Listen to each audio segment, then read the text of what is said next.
दोस्तों, एक अमीर इंसान था जिसने समुद्र में अकेले घूमने के लिए एक शानदार नाव बनवाई।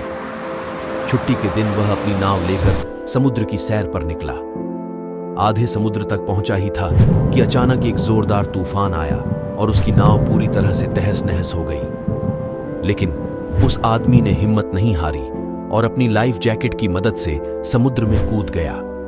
जब तूफान शांत हुआ, वह तैरता तैरता एक टापू पर पहुंच गया। टापू पर दूर दूर तक कोई नहीं था, केवल समुद्र ही नजर आ रहा था। उसने सोचा कि उसने कभी किसी का बुरा नहीं किया, फिर उसके साथ ऐसा क्यों हुआ? उसने मन में सोचा कि अगर भगवान ने उसे मौत से बचाया है तो आगे का रास्ता भी वही दिखाएंगे। उसने वहां उगे फल फूल और पत्तियों को खाकर दिन बिताने शुरू कर दिए। लेकिन धीरे धीरे उसका भगवान पर से भरोसा उठने लगा। फिर उसने सोचा कि अगर उसे पूरी जिंदगी इस टापू पर ही बितानी है तो क्यों ना एक झोपड़ी बना ली जाए। उसने झाड़ की डालियों और पत्तियों से एक सुंदर छोटी सी झोपड़ी बनाई। उसने मन ही मन कहा कि अब से उसे बाहर नहीं सोना पड़ेगा। लेकिन रात होते ही मौसम अचानक बदल गया। बिजली जोर जोर से कड़कने लगी और एक बिजली उसकी झोपड़ी पर आ गिरी। झोपड़ी धधकते हुए जलने लगी। यह देखकर वह आदमी टूट गया। आसमान की तरफ देखकर वह बोला, हे प्रभु, यह तेरा कैसा न्याय है? तूने मुझ पर अपनी कृपा क्यों नहीं की? वह हताश होकर सिर पर हाथ रखकर रोने लगा। तभी अचानक एक नाव टापू के पास आई।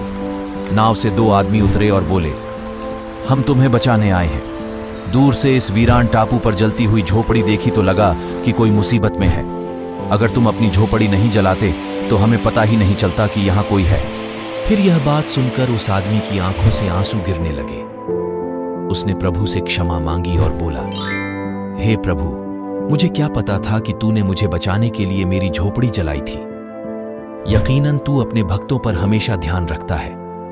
तूने मेरे सब्र का इम्तिहान लिया, लेकिन मैं उसमें फेल हो गया। मुझे क्षमा करना। दोस्तों, दिन चाहे सुख के हों या दुख के, प्रभु अपने भक्तों का साथ कभी नहीं छोड़ते।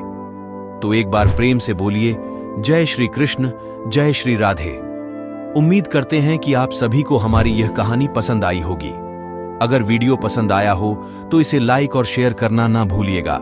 और अगर आप चाहते हैं कि हम ऐसी ही मोटिवेशनल कहानियां सुनाएं तो हमें कमेंट जरूर करें। आपके कमेंट से ही हमें पता चलता है कि आपको इस प्रकार की वीडियो देखना ज्यादा पसंद है। धन्यवाद।